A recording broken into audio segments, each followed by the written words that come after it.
And welcome back to the 12th man. Delighted to be joined by, well, Kevin here. He's a big Arsenal fan, Dian, United fan. I call it the social media derby. Two of the biggest followings on social media, who obviously be AFTV and United Stand. So something that's become quite popular. I'm sure the boys are big fans of it as well. We're going to be chatting about Arsenal United and that. But first, we're going to get on the last night's game. Well, most people will be enjoying their weekend, but not me anyway. Boys, last night obviously there was a lot of talk going on there that it was a big game for both teams. Obviously, a lot of pressure on Liverpool. They haven't won a game in 2021, and people thought they were vulnerable. A lot of Liverpool fans were texting me yesterday saying, "Oh, I don't really see us getting anything out of this game." Um, so how did you see the game last night? I had a lot of people saying about Liverpool being very good, and some people were even saying outstanding. So I just want to get your thoughts on that. I'm going to start with you, Kevin. How did you see the game last night? I thought it was decent games, decent view. I don't think Liverpool were outstanding, definitely not. All individual errors for the three goals. But Mm. no, I thought they definitely deserved the victory. I fancied Liverpool; they won the match generally anyway. And then when I seen Spurs was playing five at the back as well, I thought that was an awful tactical decision by Mourinho. But he's a very defensive manager anyway. You don't really expect much different. No, definitely not. So I thought uh, it was the right result and one I was expecting. Dan, how did you see the game? I mean, I know you've got a lot of Liverpool friends, and a lot of people were Oh, texting me last night saying Liverpool were outstanding. And sort of where I looked at it, right, I thought, you know what, it'd be very easy for me as a Spurs fan to go, do you know what, Liverpool were outstanding. There's not much Spurs could have done wrong. of course.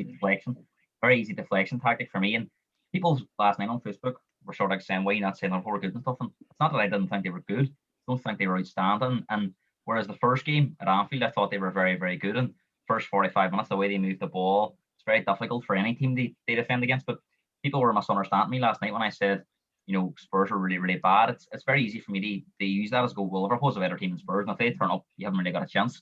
So what I was actually doing was being very critical of Spurs, where people thought I wasn't giving Liverpool credit. So how did you see it? Well, I'm probably on your side there. I thought Liverpool, of course, were good. Like going under the game, I couldn't see past Spurs with them. I couldn't see Liverpool get the result. Yep. Like White Hart Lane, Spurs are a good defensive team. Well, last night Well, defensively they were just it was awful. But right up there, maybe 20 minutes before the game, like I only seen the lineup before the game was kicking off. I was going right Spurs, Spurs. Now I started going. Seen Liverpool's team. It do was you weird. think? I do think that that lineup would have given Liverpool a lot of encouragement with Spurs going five at the back and them being vulnerable. Do you think that would have? 100%. It's like Liverpool's been finding it hard, obviously, to break teams down. But see when like teams try and play wing backs, like and try and counter, I think Liverpool's just too good. Like see when teams are playing the free just. I think Kevin made a fantastic point. We said about individual errors, and like this is one thing that you can look at team lineups and you can look at tactics, and you can't be critical. You could look at that last night and say, yeah, before the game, didn't quite agree. I didn't quite agree with the team. I actually put that up on Facebook before the game. But what I can't sort of accept is people just blaming the manager or blaming the tactics when it's three individual errors. The first two by experienced players. Lloris is a World Cup captain, winning captain. He's a Spurs captain. He's been here a long time. I don't think he's quite the keeper he used to be, but he's still a good keeper. And that first goal, him and Dyer, an experienced player, making leaving a free charge, not taking charge. The second goal, there's obviously been rumours about a half-time bust-up. I don't know if you've seen that with Aurier and Lloris. No, I didn't see that. But apparently there was punches through in Aurier. That's why he was subbed off and they left the stadium. I'm not sure. Maybe Lloris's head was in the right place. Because the second goal, I'm not sure quite what he was doing. It was quite unnatural the way he palmed the ball. Palmed the ball right out. Part of his arm, and obviously Alexander puts it on. And the third goal was obviously a mistake by a young player, which I can't accept because you know what, Joe Jordan's been very good since he come on. He'll learn from the mistake. And I think when you get experienced players only making mistakes, it creates nervousness. And I thought it was a very easy one for Liverpool. I don't think they had to play that well. I think Steve McManaman said at half time, just before the goal, was done, Liverpool needed to move the ball quicker. And that's why I was saying I don't think it was that good a performance in the first half. Because I don't think, they were that good. I just thought Spurs were very poor. They started well for the first 20 minutes and then they faded and sort of coming a common theme. So do you sort of lay a lot of blame at the manager, Kevin? Do you think a lot of the Spurs' poor results this year have been down to Mourinho? And do you think he's not utilizing the best of the squad? 100%, especially in games where Spurs have when with Mourinho has got Spurs playing when they wants them to play, and then they go 1-0 up, and they're putting 11 men behind the ball and trying to hold out for a 1-0 result, and then ultimately games are ending up as draws, and it's 2 points drop. Like, and if you're looking to win the league or even push top four, like you need to be winning them sort of matches, like. And Dian, last night we obviously seen Harry Kane hobble off.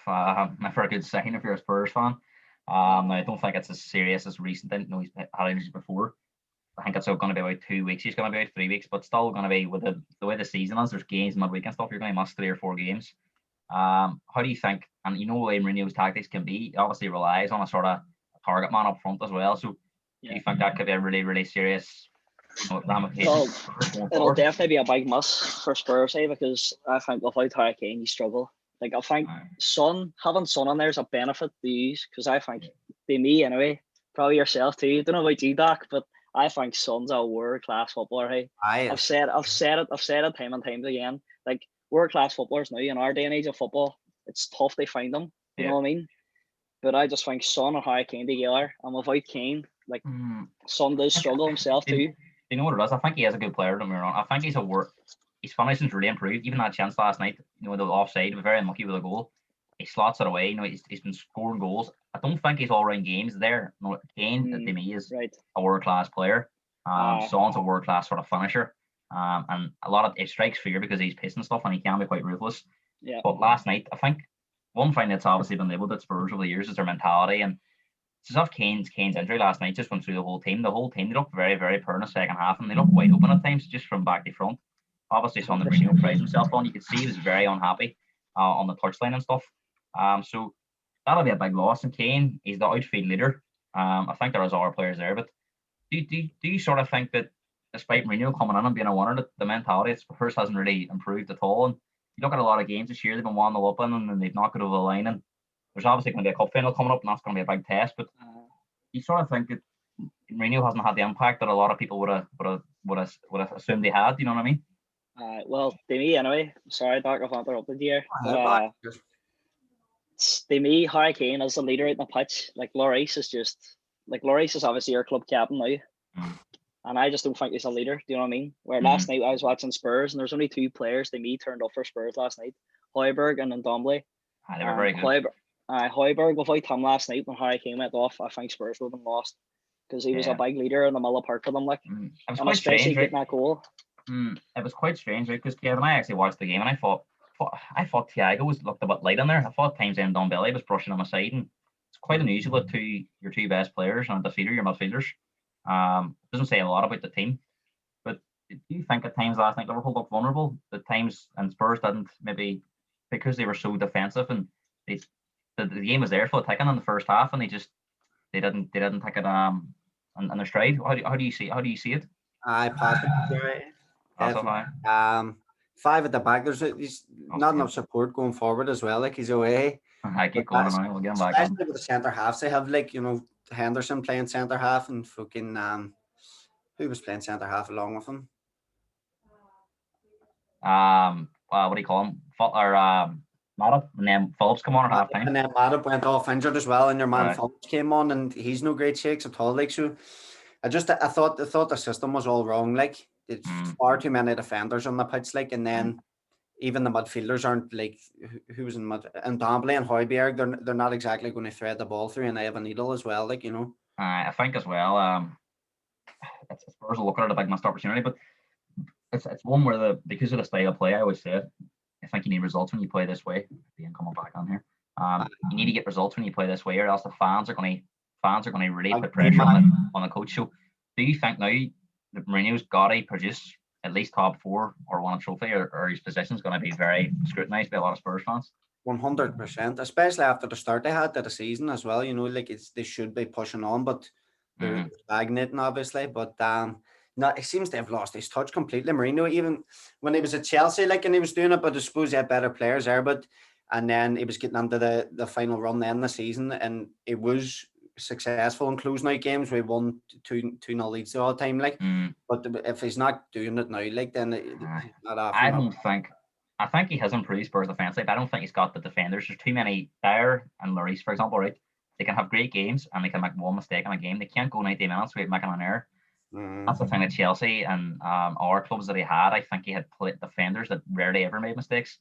So almost like 1-0, anything can happen, deflections and stuff. But there's been too many games this year where there's been switching off and stuff. And I don't think he's going to improve some of the defenders that are there. They're there too long. And it's obviously an area. He's actually said this week in his press conference during the Liverpool game that he still thinks that they're going centre back short. So again, I think that can create nervousness and tension and lack of confidence in the defenders that are there too. So he can be quite outspoken at times, which at times can be his detriment because you've seen at our clubs where it's gone wrong. Dian, you'll know yourself in United, and Shaw fell out, and it was poison towards the end between the fans and him. I want to sort of jump on the gun, and I want to sort of evaluate it at the end of the season, because if I start saying now you get Mourinho out, get him out, and then he goes and wins that League Cup final, Spurs are to go and win the FA Cup. You're looking at a manager that's won maybe a couple of trophies. When was the last time a manager done that at Spurs? Very difficult. It's very fine lines. And we're going to get into manager pressures with your two clubs in a moment. But just to sort of round off this sort of topic, obviously Liverpool got the one. It sort of puts them, I think they're 4 points behind Man City now. But Man City have a game in hand. So do you still think that they've got a lot to prove, even though last night's they got a good one? Do you think a game against West Ham on Sunday they have to go and follow it up, or last night's victories in vain? How do you see that going on, Dian? I think it's a must on Sunday. Like, they need to win. It's without a doubt. If they draw, maybe you can look past it, but a win is a it's a must. It's just. And Kevin, I said as well, they sort of fans last night. I think West Ham will be a lot harder to break down. They're going to be a lot more organised. Southcheck's obviously been causing a lot of problems. I think they'll be a lot more direct. Corners, free kicks, get the ball into the box. Liverpool have an unsettled defence. It's going to be a sort of awkward game, like a Burnley game, where if you don't get an early goal and the game drags on, it'll be difficult for them. So do you sort of see it as well? It's a normal must-win game. The way City are playing, they can't afford too many more slip-ups. 100%. When is that game? Sunday, is Sunday it? At 4:30. It's a very interesting game. I fancied Liverpool last night, like, even though all the stats were against them, like, but when you have that much quality, like, in the forward positions, they were due a performance, like, and I think they weren't outstanding, but they did the job last night. And I think Van Dijk's a massive must for them, obviously, like, but the way Van Dijk was able to pick the ball up at the back and play a fucking 70-yard pass out the one of the white players and change defence to attack straight away, that's what they're missing big time, like. So where they said half an hour. I mean, it was back to his best last night too. I thought he played really, really well. Just sort of saying, I don't think it, in case people think I thought Thiago. I've been thinking a lot about him over the last few weeks. I'm a big fan of him, but I do think as well that he is 30, isn't he? I think difficult to come into this league, and the pace of the league at times, I think it passes him by. I thought last night Højbjerg and then Dombele done a job on him at times in the first half. I think the second half the whole team collapsed and 3-1 Spurs totally gave up. I thought it was pathetic, to be honest. I don't use them words lightly. I really don't think it was pathetic. It was embarrassing. I haven't really thought this time. So one time this year I've been really, really angry after the game because second half performance was unacceptable. But looking forward to that game on Sunday against West Ham. I think it'll be a tight game.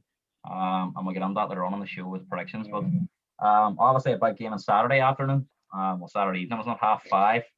See Kevin, a big smile just there. If I had asked him about this game 4 weeks ago, he might have been frowning. And Dian, you might have been looking forward to it a bit more, obviously. We'll start with you, Dian. Bit of a blip in midweek against Sheffield United. I think they were calling it a shock of the season. It's almost like an FA Cup shock, because Sheffield have been so poor and United are up the top of the league, and everyone sort of expects Sheffield to go down. And it was just a really, really strange one. And one thing that I want to ask you about is why do you think United are starting games so slow? They seem to go down in 1-0 in a lot of games. What's that? Sorry. Personally, it's just like I feel like United now have this mentality where they know they can score goals, so they're just like, we can just play whatever way we want to play. It's just, and I think that's a reason for a lot of games where they have started off slow, where we've seen them. They've came back how many times this season now? And it's been the majority of away games. You don't really see them starting at all at Old Trafford, I think, all season. I think, what is it we have? A couple of ones. I think it's just 4 1s, 4 defeats, 2 draws or something like that. I think as well, see with a team like Sheffield, right? If you get that early goal, you completely kill them. Do you know what I mean? Their confidence is that low. It puts them on top. I think he's given a bit of encouragement the way he started the game. A big thing. I think it was a big call they put Xavi in. Not that he was blatant. I don't think he's got a lot of criticism on social media, which is totally wrong. But it was a big call they throw him in there. I think Ollie rolled the dice a little bit with the team selection. I know he's got a big game on Saturday, but you think he sort of just thought this is going to be an easy 3 points, and then I think that's the way he was looking at it. It's like just go out and just get the one, boys, just without any thought of what like around them. Because City, obviously, United need to want to go back top of league, and then they go, was it 9 points clear from Liverpool? So now they're down to 3. Now they've just completely let the gap go. Kevin, obviously, you would obviously been watching a lot of United this year as well. Do you sort of sense that there's this belief in the team that they can actually go and win the league? Do you think they sort of think that they're a bit starstruck where they are in the league and they don't quite believe they're good enough to go and win it? Or because there's a lot of games they've been just about getting over the line on, and sometimes you can say it's a sign of a good team, but obviously we didn't expect it against Sheffield. But did you sort of sense that they were going to have that result soon enough against a team where they'd be given a 1-0 head start and they wouldn't be able to pull it back? So how do you sort of see United this season, and how did you see the game on Wednesday night? I thought they were in a false position, to be honest, top of the league, like especially. Their first 11, I don't think they're quality of winning the Premiership title. Like, yeah, I had a wee sneaky feeling about Sheffield United too. Jeez, you're getting all these sneaky feelings this week. Everybody's going to be texting you, asking me. You're always on it, back. They were starting to perform a wee bit better. Like, you know, they need results like at the foot of the table. Like, and I had a feeling about them. And then I thought the team selection as well, Chelsea United. Like, I thought the 2 centre mids, Matic and who was the other one? Pogba. Matic and Pogba. I think Pogba's better further forward, and I think Matic is done. Like, so. Do you think, Kevin, that they rely a lot on Bruno Fernandes, and if he doesn't sort of turn up, they struggle? Definitely. The games where he turns up, that's usually the games that they're winning and winning comfortably. Like, and he was awful. Well, not awful. Very quiet against Sheffield United the other night. They struggled to create much. Like, do you think Dian, obviously they've got this really good away form and stuff, and I think they've unbeaten in a calendar year, and they pick up a lot of results away from home, really good results. Do you think it's the system that suits just to get a lot more space away from home, and teams at Old Trafford come and camp down, and they haven't really got too many, them sort of play. I think he spoke about it. Players that put the ball through the Evan Needle. Do you think they just sort of struggle? They break down teams at home, and then away from home they can be a bit more expressive on the counter attack, and it suits them a lot more. Well, the thing is, United, like everybody's talked about it for maybe a couple of years. Like obviously since Fergie went, and they needed to make Old Trafford a fortress. Yeah. A lot of points, even like before Solskjaer, even now, like he's still trying to we need the ball to make Old Trafford this fortress. They go to, like, we need to make teams scared. They go to Old Trafford, where teams are going. They're going to Old Trafford. And they're going right. Happy days. We'll just sit in that them and do like anything they want. I quite sense from a lot of United fans, right, that they sort of feel the way a lot of fans feel. They sort of don't really want to go out and say, "Oh, we're going to win the league." They might have a wee bit of, as fans, you get excited, but I actually don't think a lot of United fans believe they can win it.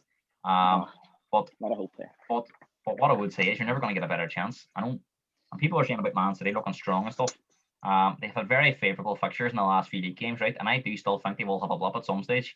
It might not be a big blip, but they might lose 2 or 3 games between now and the end of the season. And if United and Liverpool, for example, are in a situation where they're only a few points behind, then they can capitalise. So I think that result on Wednesday was a really, really bad result. But Kevin, do you sort of look at that and go, that result might work against us in terms of they have to bounce back now? They're going to sort of be up for this game now. They're, whereas they had a bit Sheffield United, they were still on that run. The fact that the run's ended now, they have to try and bounce back. They have to go to Arsenal and put a performance on. Do you sort of sense that as a wee bit of a wounded animal, a wee bit dangerous now?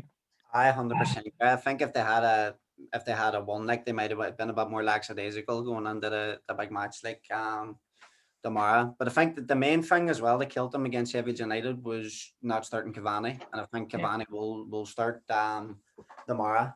I would be buzzing if Cavani was in the bench, because I think he's a top quality striker. He still covers the distance for a man of his age. Like, and I think Martial's a lone striker. It just doesn't work. I don't think.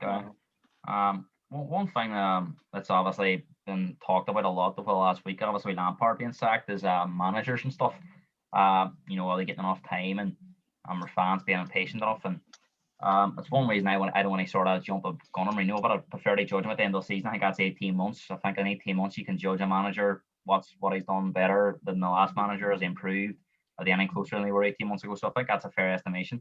Obviously, always been there a bit longer, and you see a lot of flip-flopping between fans. They can go on a bad run, they're wanting them out, and then they can go on a good run and they're oh, let's give him more time. So, and obviously with yourself, Kevin, Arteta has been dividing the fan base a lot this season. I think the fans were right behind him after the FA Cup victory.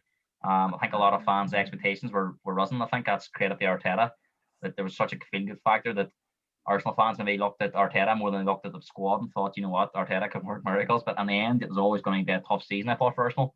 But not the way they started the season was pretty poor. They've obviously come back into it. But this is something I'm going to ask both of you. Going to start with you, Dian. Ollie's been there slightly longer, but do you think that managers can be criticised too much at times, and they deserve at least a lot more time than what Chelsea give Lampard? They make a fair judgment on them and they give them a chance at at doing something. 100%. Like maybe this year when United went out of the Champions League and even the start of the season, the poor results, I was going, right. I was sort of on the fence. I was going, he's had his time. Like obviously he lost a lot of semi-finals last year. Yeah. And then I was sort of just sitting going, well, I let it play it out. And now obviously we're second in the league now. We have been top. We've been flying. But a lot of times like Solskjaer's decision making has left me clueless. Like I've just felt like Kevin feels the team selection was a very initially they were the result. And I have to agree with him. And he's also and I think as well a lot of you say semi-final defeats, big games, the big games. I know I think he's been every top 6 team since he's been there. But I mean, when the crunch games, when it really matters. You say like Spurs must have an opportunity against Liverpool last night. I think a lot of people were saying that United must have an opportunity at Anfield, especially after Burnley going there and winning. So do you think he's brave enough, and do you think that the mentality is just slightly ajar where it's supposed to be? I don't know. It's tough to say. I just feel like in by games, he just doesn't know what he wants to do. You see, it's like he's set on something, but he always changes his mind. Yeah, I know what you mean. I think as well. See, last year, like people do forget they finished 3rd in the league, behind Liverpool and Man City, so they were almost the best of the rest. Which is, I know it wasn't a great season in terms of standard. I think it was like 66 points, got 3rd, and it's usually a lot higher. But obviously they come back from the lockdown. They were very, very strong. Bruno Fernandes had a lot to do with that. And then what do you think it'll take this year? Do you think top 4 will be enough? They convince fans that he's the right man to take his forward. Do you think he has to win a trophy? As well as top 4 this year.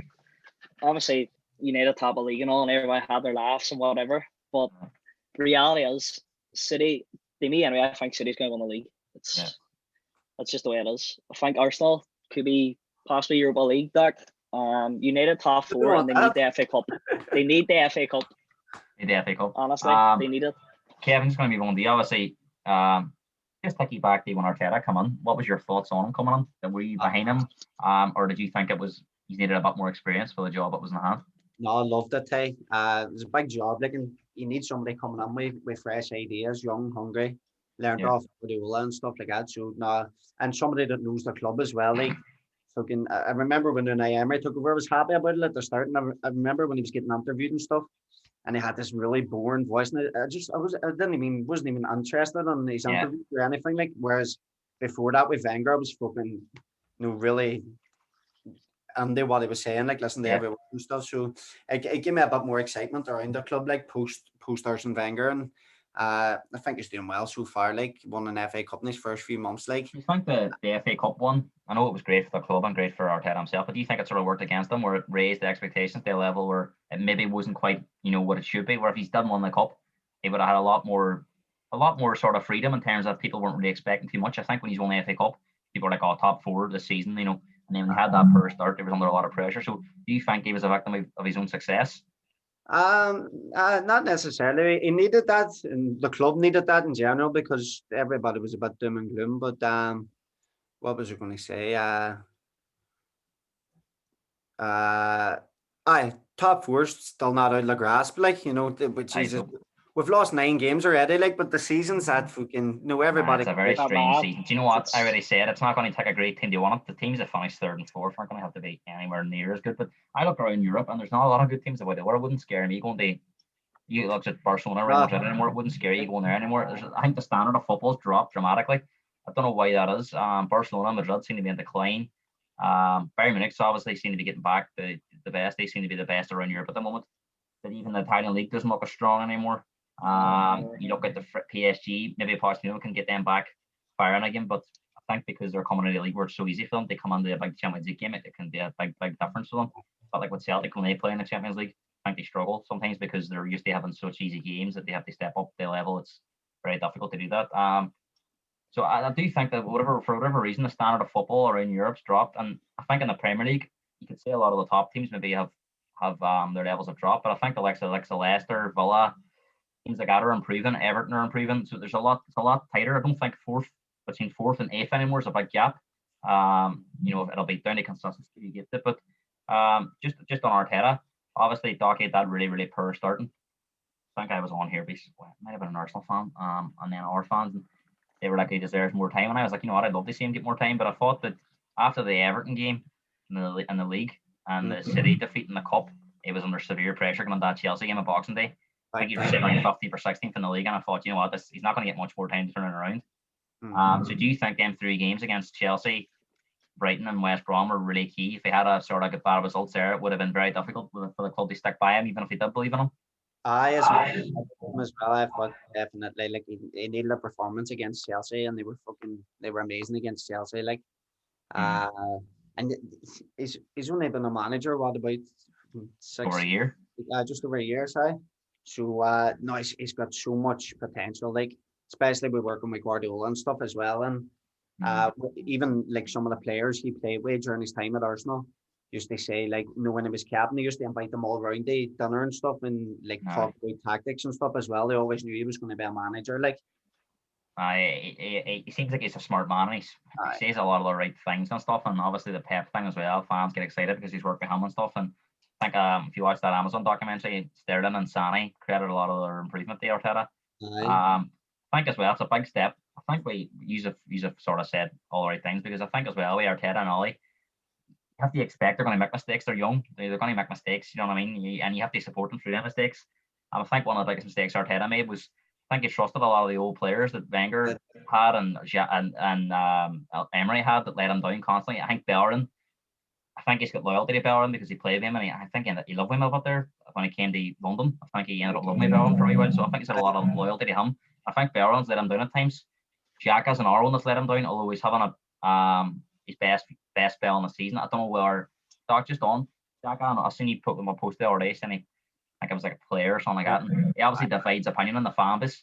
I think a lot of frustration because he's got quality, but he lets the club down at times. He lets his teammates down, and he can put on really bad performances for the good ones. So where do you stand on Xhaka? I like him. I can't remember who they get sent off against. Do you remember? Burnley. There's some knowledge of football, guy. I have to give you that. Get sent off by, and like even Brian, my brother and stuff, was sort of raging. They didn't come out and apologise or whatever. I thought it was a harsh send off anyway. It's a contact sport, and it gets a wee bit aggressive on there, like. But instead of coming out and apologising, ever since that game, he's been nearly faultless for us. Like, he's let his actions. No actions speak louder than words. Like, and I think he's a really important part of our team. Like, when him and Party look like they complement each other, excellent in the centre. Like, Party's quality, like, and need somebody to pick the ball up and play the ball in between the lines, like, and he's as good as anybody at doing that. I think, like. Dian, how do you sort of see Arteta's sort of first year at Arsenal, and Arsenal, where do you think's realistic for them this year? Obviously they put themselves back on the picture now because of the teams above them have been dropping points, and they've been pretty consistent. I think 16 points out of the last 18 in the league. So they've obviously climbed up the table, and they're very close to top 4 now compared to where they were. So do you think a top 4's a realistic target, or do you still think they're about short? I'm not going to say they're short because the season's just mad. Like, last night I heard there was 9 teams already top of the league. Yeah. So there's no point even rolling like the top 4 out. But I thought Arteta was the right man when Arsenal got him. Yeah. You know what I mean? I thought he was the perfect man for the job. And I feel like what you were saying, a lot of the old heads let him down. Yeah. And until he started playing the young ones like this season, where they're showing like hunger and drive, like they want to play, right? But Arsenal don't have a strong squad. They rely on the young ones. You know what I mean?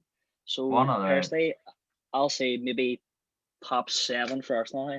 Top 7. 6 or 7. Doc, I'll give you a chance to respond that right away. Do you think top 4 is realistic? Do you think it's achievable? If we keep playing the way we're playing, like, and we keep people fit as well, it's amazing. Like, fucking United hasn't Haven't no had injuries. any Yeah. injuries at all for I fuck's think one player I want to yeah, really talk exactly. about a lot is I'm a big fan of him, even though he plays for Arsenal. Saka. I think he's been absolutely brilliant this season. Even in them games where Arsenal were struggling, I thought he was the one player that kept Stood out. trying to make things happen. And for a young player, like he seems to be very level. He seems to be carrying a big head, and he doesn't let his ego get them. He seems to be his composure, his attitude on the pitch. He's almost like a leader for such a young player. And I think some of the older lads like William, have been disgraceful. And you look at boys like Saka, Smith Rowe's come on, done a really good job. But Saka in general, how in terms of obviously people will be talking about players of the season. Do you think he would maybe not be the player of the season, but probably the young player of the season? And if there was a combined 11, if you went from now to the start of the season, Saka would have to be in there from all the teams. has to be in there. Aye, I'll even agree with that. aye. He's got everything like for a wide player, like, and he's 19. He always makes the right decision. Always Yeah, makes. that's The going right to say decision. decision making is very good for 19-year-old. You see a lot of 19-year-olds that can be frustrating. And 2-footed as well, like. Yeah. Like Arteta's comment the other night. What night did you play? Tuesday, was it? Tuesday. Well, Arteta's comment about Saka, he just has like. I think actually that was your best performance of the season. I think on Tuesday night in the league, in terms of the league. And I thought to be honest, I thought you got Southampton at the right time. They looked a bit tired after the FA Cup game. They were missing their two main fullbacks as well. What's that?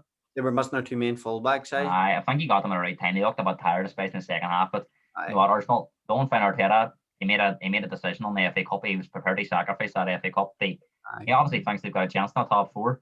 You say if they're consistent, I always say if you're consistent in this league this year, you can do anything. Like, so they'll be looking at Spurs and they'll be thinking, do you know what? We're only 3 points behind Spurs. All right, they have a game in hand, but they look Spurs at the minute look like they're in free for all. They've got a big game on Sunday against Brighton. So I mean, if Arsenal can beat United on Saturday, they're going to be right in there, and that'll give them a lot of confidence. But the one thing I would say, Doc, is just on terms of the top four, I think he's in a position where, because there's so many teams fighting for it, I think a couple of teams have games in hand on you're almost in a no mistake situation. I think if you lose to United, you're almost playing more catch up, and it's difficult. I think he's have to keep winning. And if you draw level, then you can maybe afford a drop point or two. But I think until he's sort of make up a lot of more points, I think he's maybe still 6 points behind. So you don't want that becoming 9 points, and then you're almost feel like it's too much. So it's going to be interesting over the next few weeks. Just to get into the preview of the game, obviously Arsenal beat United earlier in the season 1-0. I actually watched that game and I thought, you know what, these two teams are awful. It was just such a bad game. It was such a bad game. I mind watching it. And United were obviously struggling at the time, and there was a lot of talk about Ollie. And then Arsenal, I think they won that game, and then it was on that really bad run. I think they lost to Villa, Burnley, Wolves. They had 4 or 5 games at home. They were poor run. And just thought that I think it was an Aubameyang penalty that won it. It was just a really poor game. I think both teams have improved a lot since then. It should be a better game on Saturday, I'd imagine. But before we get into the prediction, I want to try and do a combined 11 between the two teams. It'll probably cause a lot of divide, but just to see how far maybe Arsenal 11 will do. How far you sort of see both teams apart. So start off with you. This could be an interesting one. Goalkeeper. Start off with you, Doc. Who's your goalkeeper be out of the two teams? It's a no-brainer, guy. Jeekers. Bernd Leno every day of the week. David gone. He's done now. How do you see that, Dan? I would definitely take Leno too. Leno. Yeah. I still think Leno has a mistake in him, but the Hayes performances recently, like even against Sheffield, he was at fault for that goal? He was so weak. Well, the second one, but the first one, like Billy, was a Billy Sharp. He was just so weak. He was not commanding at all, and it's been his. I think that's an area where a lot of teams have been looking to strengthen in the summer. Obviously Spurs. I think they need a goalkeeper. I think United need a goalkeeper. I think De Gea and the Reece are well past it, and they're going to end up making more mistakes. Like, so that's going to be an area. I think Leno's probably outside Alisson and Ederson. You probably take him over most goalkeepers. Even though he's been a mistake on him, but I think he's good on the ball and he can play it from the back and stuff. So I would definitely have Leno in there. Right back. Going to go easy and right back. Who'd your right back be? I think this is pretty easy. I don't think Arsenal. Take Wan-Bissaka. I don't think you'll be taking Lawrence case. Doc. Nah, I like Bellerin. Seriously. Come on, seriously. No, it's been at this for a long time. He knows a club. He knows the values. He's given a lot to the club. He gets a lot of criticism, like, but do you think he can be a scapegoat at times? Definitely. He's some people say he's awful defensively too, but I watch him and I see he's quite decent defensively at times. He's lost half a yard of piss too. It did his ACL. He was out for like a year or something. It takes a lot to come back from that. That's one thing I noticed about him. He looks a lot slower than he used to be. I do say. It takes him. Acceleration's not there anymore. Like, do you know who I thought was one of your best players? I thought Cedric was brilliant. I think Cedric's going to be on the team now. I think Tierney comes back in and Cedric will go to right back. I think it's very difficult to keep him out of the team. And I wasn't sure about him, like, but see, because he was sensational all night, like, so I have to give credit where it's due, like. Centre back, and I don't think both teams are blessed with too many great centre halves. I think this is an area, lads, around Europe. There's people are saying about getting centre half. Liverpool, obviously, then they're obviously in the lookout for one for the summer. Not a lot of good ones about. Like you look at Van Dijk, and you thought that was the one everybody would have wanted a couple of years ago, and Liverpool got him. And you sort of look now, and you think there's not a lot of great people have been talking about Upamecano. Geez, I watched him against United at Old Trafford, and he looked well short of the quality I'd be looking at for centre half. So, just on that, do you think it's going to be very difficult for a lot of teams to address that area in the summer still? Go ahead, Dan. Well, I think that's why a lot of teams are turning to their youth players. Yeah, and giving them that opportunity. I agree. And especially like the good ones as well. They cost a lot of money, like, because there's not that many good centre halves about. So, Ruben Diaz, he was a quality acquisition, like, for Man City. Brilliant signing. So you have to be shrewd with your business too, like, you know what I mean. You can't go throwing money at clubs, like, when they request it, like. I agree. So, Dian, who was your two centre backs be out of the two teams? I don't know. I would have to go with Eric Bailly anyway. I don't know. And Maguire, go say it, Dan. I would never. Honestly, I would never. Maguire. Doc, Harry Maguire's never making my starting 11, boys. How about you? Who was your? I would go one outside the box. I think he's been like an unsung hero recently for Arsenal. Rob Holding. Right. He's been very good at the back, so he comes under a lot of criticism too, and he just signed a new contract as well. He's been very good recently, like. Yeah. So we go Rob Holding and Harry Maguire. You would go Rob Holding, Harry Maguire. What about you, Liam? Gabriel and Eric Bailly. Gabriel, Eric Bailly. I would agree with that, Dean. I would go with. I think Gabriel's. I know he's COVID and stuff, but I thought that first part of the season was very, very good, and he's a young player. He's only going to improve. So I'd be happy enough in terms of the piss. There are times where they're pissing their power as well. I go by Bailly and Gabriel left back. This is interesting because I done a recent one with Brandy on here, and he was asking me. We were doing our combined 11 for the first half of the season. At left back, I actually Kieran Tierney and the old teams. Tierney and over Alexa Robertson and stuff. But I think Shaw's had a really, really good season as well. So how do you see this one, Doc? With Tierney or Shaw for you?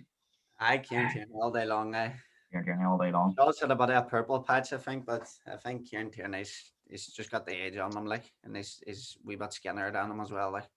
What about a shot? If a shot comes on, then Shaw's more likely to block it then because he's a bit bigger. That's it. Get him a nets instead of Leno. What about you, Dian? How would you see it left back? No, I'm gonna agree with that there. Hey, Kieran Tierney all day long. I think he's absolutely phenomenal. Hey, I think he's a great footballer. Shaw right up until maybe the Liverpool game. Well, maybe until he signed Tellez, like until he came in. Only like how a player can respond to his position being under threat. Do you know what I mean? And I think Tellez coming in gives him a rocket. Do you know what I mean? So like he's been calling for that since Mourinho. Like he's going. The squad needs more competition. Yeah. If you want United to perform, they need competition. Because there was players walking about United for how long, just going, we can do what we want. We're untouchable. Right. I know why. That's the mentality. You see, that's it. I'll be going with a 4-3-3 here. I have to say so. That's the way most teams play today. So, who was your three in midfield, by Doc? Three in midfield. I would go Thomas Partey. I would go Bruno Fernandes. And I would go. Staying to say Xhaka. I can just see it. That's on the phone there. Thomas Partey, Bruno Fernandes, and I would probably side with Emile Smith-Rowe just in front of him. Smith-Rowe, right? So, what would you say about that, Dean? Them three, or would you just slightly differ? I would change. I would mark Paul Pogba on there. Keep Pogba over Smith-Rowe. So, very difficult that one for me to decide on. Your Smith-Rowe, you're only judging him over 6 games. I think Pogba, he didn't even make the last the combined 11 on here, I think was Liverpool. I was very critical of him, but he's been very, very good this season. Difficult. Come back to that there because I'm going to have to think about that. I'm going to see who you leave around up front. So we'll stick M2 in there for the time being. Partey and Fernandez. I think that's pretty straightforward. Front three. Who would you go front three, Dian? Who's your front three be? Rashford, Saka, and Cavani. Rashford, Saka, and Cavani. What about you, Doc? I would go Saka, I would go Aubameyang, and I would go Lacazette. Oh, right. We're having a wee bit of, right. I think just start with Aubameyang, right? I think Aubameyang. I don't know what you think, Doc. Right? I know he's having a personal issues at the moment. I don't know if you've seen, but he's actually been ruled out. Arteta confirmed that he won't be playing tomorrow. He won't be playing tomorrow. Sean, his mother's not well. No. So I think he could be off for a while. I'm not sure what the story is, but he's not going to be playing tomorrow. Obviously a big blow for you. But in terms of your forwards, I think he's been one of your weakest forwards this year. I think I just sense that he's lost a yard or two of pace. I don't know what it is, maybe confidence as well. But just I know he got a couple of goals against Newcastle, but he hasn't had the heights of previous seasons. And I think a lot of Arsenal fans sort of love him because of what he's done. But I think we Lacazette, even if he's not scoring goals, he offers a lot more than Aubameyang does. I think Aubameyang's a finisher and no more. I'm not sure his link-up play is quite as good as Lacazette. So I think if you're basing it on this season, it's very difficult to have Aubameyang in there. I don't know. Pepe in there instead. Yeah, I remember Pepe, Martinelli, and Saka. No, Saka, Lacazette, and I would go. Because United's front three is not great at all. I can't have Lacazette and Cavani because they're both strikers. You don't have Rashford on now? It was awful in his last match against Sheffield United, so it was. I'm sure the whole United team was. I know it, but he's been very inconsistent this season. I think he has plenty of holiday. I think Saka's definitely in there. Saka's definitely in there on the right hand side. You're going to need a front man. You're going to have to play with number 9, so you're going to have to pick Cavani or Lacazette, I think. And then the left hand side, you're looking at Aubameyang, Martinelli, Rashford, Martial. That's your forward. You can pick from one. And no, Pepe. I would rather, if it was me, I would rather take a chance on Rashford. I think Aubameyang. I'm not sure he's at the level. He could come back and did. But I just think, you know what? I think Aubameyang's a player in decline now, Doc. I think the contract one was. I was slightly surprised at how much money was involved in it because he's 31, 32 coming. I'm not sure he's going to produce that the way he was doing for the last few seasons again. So, but you know what? That's not a big concern because you've got Saka coming through and Martinelli coming through, and you know what? Saka's carrying them at the moment with goals and stuff and assists. And they have to find a way to get more to Pepe. No doubt about it. So I would go Rashford on the left. Saka. Cavani, like I said, I'm not that. How do you see that? Lacazette, I think. All day long. But younger. Right. I'm gonna go Smith Rowe and Cavani to make it fair because I'm trying to balance it out. All right. Smith Rowe and Cavani. So that there is Leno, Wan-Bissaka, Gabriel, and Bailly, Tierney, Partey, Bruno Fernandes, Smith Rowe, Saka, Rashford, and Cavani. That's not a bad team. Decent team. It's pretty even enough. So, thanks for the United team, but honestly, just to let you know, Aubameyang. You got Smith Rowe on there. Based on 6 or 7 games, like he's got him on there. I don't say a lot about your midfield if Smith Rowe's getting on that team. Pogba's got to do a lot more. Don't know what do you think? Do you think Pogba's going to be there next season? There's a lot of talk about him maybe moving on this summer. With Arsenal. You would take him at Arsenal? Aye. Sure, you don't even have him on the team. He's not even on your team. It just reminds me of Paddy Guerra. A squad player at Arsenal. Just guy sitting on the bench, all the young ones. Just. How do you see that? Do you think Pogba might be on in the summer? I do think he might be, but it just depends. Who's going to pay the money for him? United's going to ask for ridiculous money, so it's up to himself if he wants to go.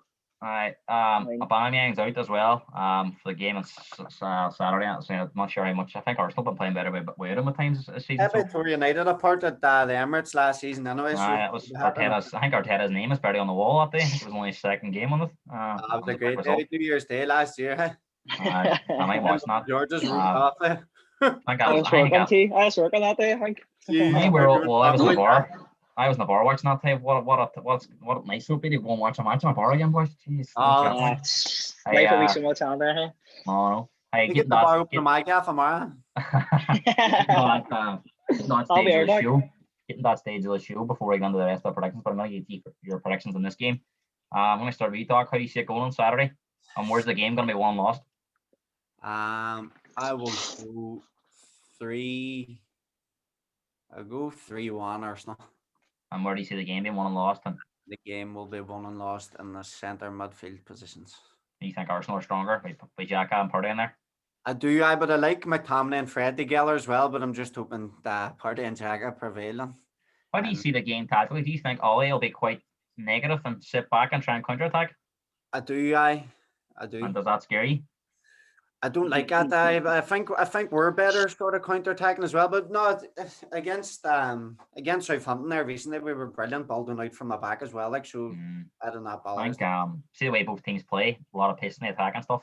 I think almost will be an Arsenal at home to come out, try and breaking it down. But I think that first goal is going to be key. I think Southampton was the first time this season he's won a game where he's fell behind them. So your record's not that good when going behind. So I think if he's really fall behind United, it'll be very difficult with the way they play, and vice versa. I think if Arsenal go in front, United will be forced to come out and play, and then the pace and the break. So I think the first goal is going to be key. Dian, how do you see it going? Where do you see the game won and lost, and what would your prediction be? Well, I see 2-1 United, and it'll be lost in Villa Park too. Like, do you think this is a game Bruno and Pogba need to get control of and try to? Yes, 100%. Especially Partey and Xhaka being in form. Like, I think Arsenal's going to come out right and fast. Smith Rowe, you see Smith Rowe. I think since he's come on the team, they press a lot higher, a lot faster. He works hard. Now I don't know where he's going to be. He obviously went off injured there. I think it might have been just cramp. But that's one area Arsenal need to be careful with. Such young players like Saka, Smith Rowe, they're going to get tired. They need to hit them and make sure they don't burn out. So that'll be one thing that Kevin will be worried about, because if you lose them two, you have to rely on Alex Willian and stuff. So and he's in the beach, shot man. He's in the beach. So I think it's going to be a 2-2 draw. I'm sort of hoping for an entertaining game, obviously, for the neutral. And I think a draw as well would be probably suit us, like, to be honest, because I'm slightly worried about Arsenal at the minute, possibly finish them above us. That's going to be tough to think as well. See, who would have thought you'd be saying that to you? What's that? No, see in December and we beat you 2-0. Well, there's no way we're going to finish. We're going to finish goal this time this year. I was in Liverpool for that time. Me and Zach was in the bar. I was depressed that day. You know what? That was when everyone was shouting about Spurs when they won the league and all, and I was like, no way. Yeah. Hey, just to fly through the rest of the weekend's games. Where are we on here? First game on Saturday tomorrow. Everton Newcastle 12:30. How do you see that going, Doc? Is this like that Super 60 250 grand?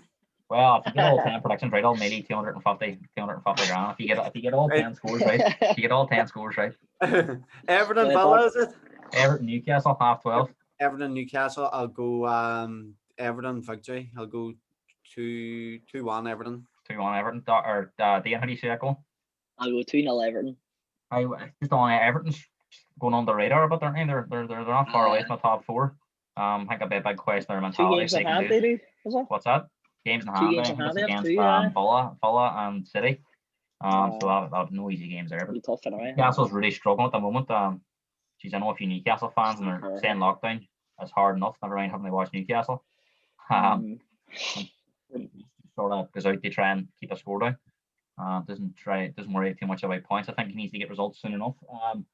3 o'clock, Crystal Palace against Wolves. I can't see this being a classic. How do you see that going, Doc? 0-0. Safe as houses. How do you see I'll go one each. I'll go one each. To come up, guy. Wolves. I don't know what's happening. I don't know what's happening to Wolves. The minute they're struggling, they score goals. Listen, Jimenez and Jara's obviously been the way Liverpool. That's going to be a big miss. I've gone 1-0 Palace. I think it'll be a very boring game. Man City against Sheffield United. People have been suggesting that Sheffield United are going to do the double over the Manchester teams. I'm not so sure that's going to happen here. How do you see that going, Dean? 4-1 City. 4-1 City. How about you, Doc?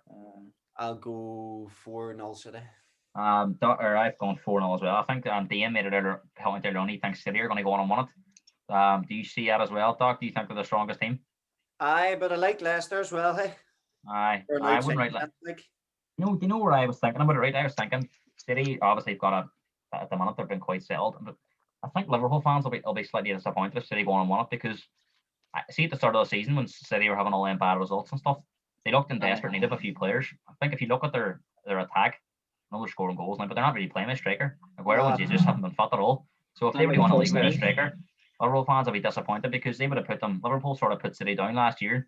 I think City's going to have to come back here, and going to have to sign a few players, get back to level. But if they sort of get back that easy, it's going to hurt Liverpool fans, and it's going to give City more confidence going forward. That they've been able to get back so easy. And then as well, Liverpool, I was saying about, I think the West Ham game, we're going to get that, and it's going to be very, very important for their season on Saturday. But Doc makes a fantastic point about Leicester. Leicester have got a settled team.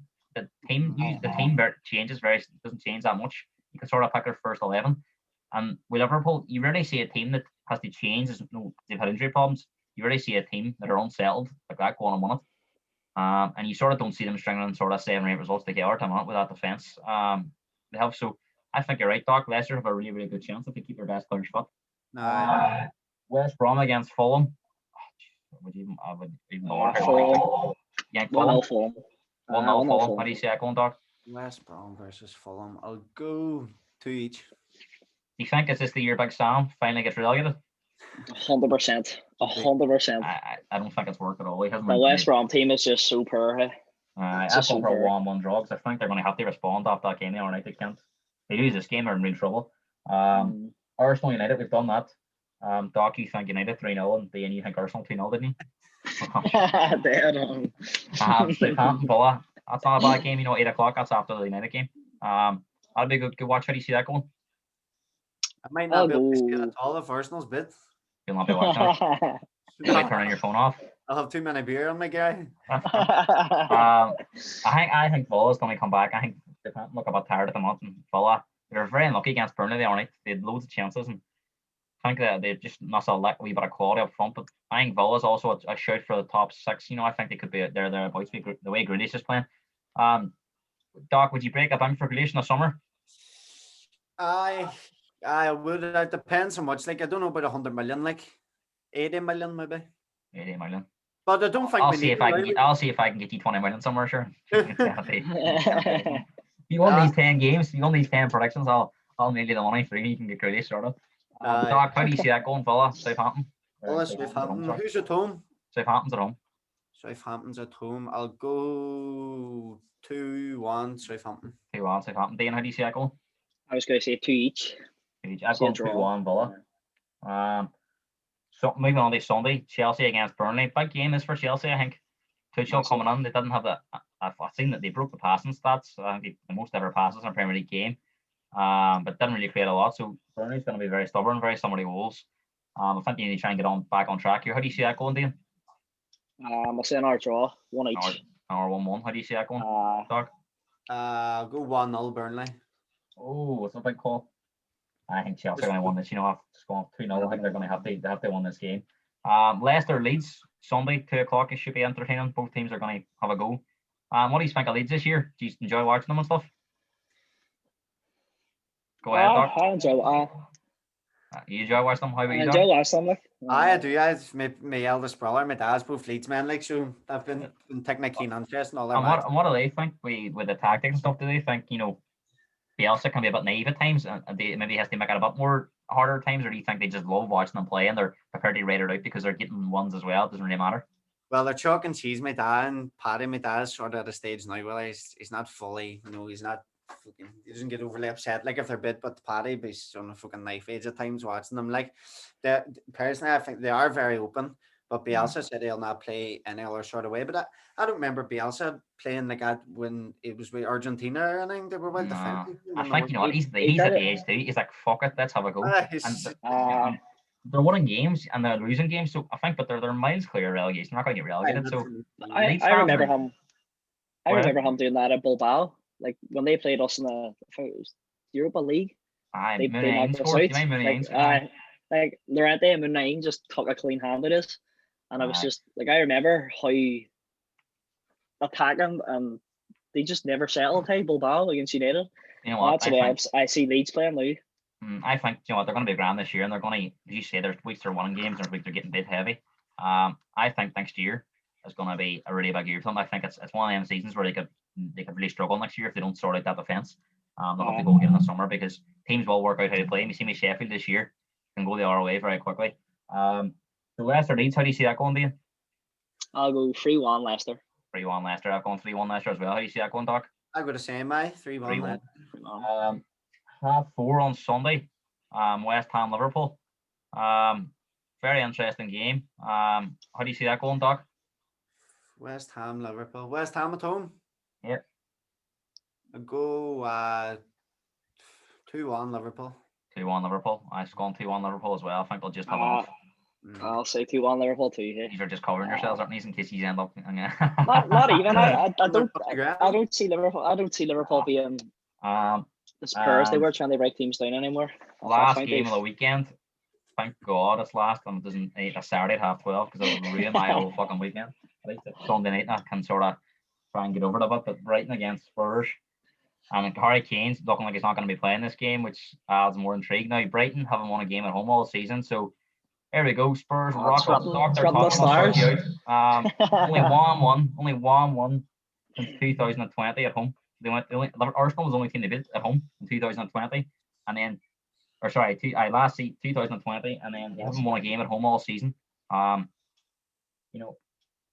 look at it and go Spurs. It's a perfect game to respond, but the way Spurs are, I always said if you need a helping hand, just phone off, someone will come and sort these out. So, how do you see it going, Dian? I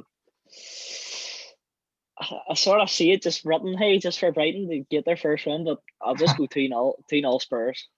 2-0 Spurs. He's sitting on the fence. How do you see it going, Doc? I'll go 1 each. 1 each. I've gone 1 each as well. I'd love to sit here and go 2-0, but do that type of season. But lads, thanks for that there. Really, really good show. Do you enjoy it, eh? Aye, good. I have to say, it's probably been the funniest one. This has been the funniest one I've done yet. There's top players on me here, guess. I know, two Ballymore legends here. What school did you go to, Doc? You were college, were you? I was the college, aye. Did you make that team? No? Aye, a wee bit. I didn't play. You were scratching the surface, you were just on some players in that team, guess. There was some players in that team. Trying to think back, there's been some serious players in that team. U97 as well, yeah. Mikael. I actually read his article there in the paper last week. Do you see it, I haven't even got listened yet or read it, but like I know what he's been through. Like when I was younger, when I seen Mikael play, like I said, that man's destined to make a grade. And he could have done if it wasn't for that. Injuries, you think about a lot of young players trying to get injuries, and it's not easy to make a grade. It's cutthroat. See, football people think, they're making a lot of money, but hey, once that contract's up, you're on your own. And he's had a difficult time, obviously, and he seems to be getting back on track, and I think he's doing counseling so. Best of luck to him. Boys, lockdown going to March at least here, so it's not looking good, hey, is it? Grum, sir. Grum. We're going to be locked up. But hey, I'll definitely hopefully get you back on again. And just before I go, enjoy the match on Saturday, lads. I hope it's a good one. No bad. And I'll be chatting these all weekend, don't know how it goes. So thanks very much for coming on, boys. Legend, cheers, guy. Hey, brilliant. See you. Hey, John.